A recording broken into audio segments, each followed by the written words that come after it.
Ayun mga kabigote, papasok tayo sa solid lane. Ayan, kumanan na tayo, kumanan. At ayun, bigla tayo pinara, kabigote, no? Pinara tayo ng traffic enforcer, no? Yun, no? Huli.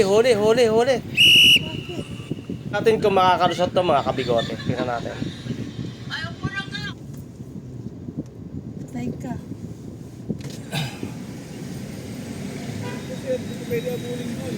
Boss, sa gitna po, malayo pa po. Eh, hindi tayo pwede abulin sa ulit din na yan. Malabo. Pwede abulin yan. Kung pala malayo pa lang, pupil na kayo. Hindi ko napansin yung ilaw, boss, eh. Pasensya na po. Pwede yung kakabulin natin yan, sir. Pwede. Malayo pa naman, sir. Kaya nga, dapat doon pa lang po nag-broken na eh. Masolid day na po kayo. Kakabulin nyo po, kahit may camera nyo, review nyo po. Meron po kasing merong nasa gawing kanan eh, kaya hindi ko na pwede Kasi po kasi dalawang kaliwa po yan. Dapat doon pa lang malayo pa lang pwede nyo na ha.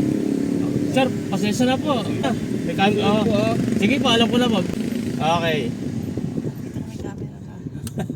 Kita may camera ka. Nakita may camera. Mali siya doon, layo pa eh. Nakita naka-camera ka eh. Malayo pa ako eh. Nakita ko na eh. Habol. Nakita niya. Nakita may camera ka. Ang layo pa nung kuhanan ako eh. Wala ako sa linya ng kaliwa eh.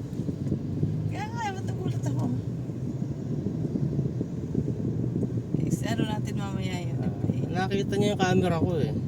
Ang sabi? O, naka-camera pa ka na? Kahit i-review niyo kayo sa camera, eh, sabi ko, sir, malayo pa ho ako. Malayo pa ako, kumana na ako. At saka, hindi ko pwedeng inalalayan ko na nga lang. Masisiksik ako ng ano eh. May sasakyan sa kanan ko eh. Wala siya nagawa. Kasi titikitan ka nun kung hindi niya alam na may camera ka. Nakita niya yung camera eh.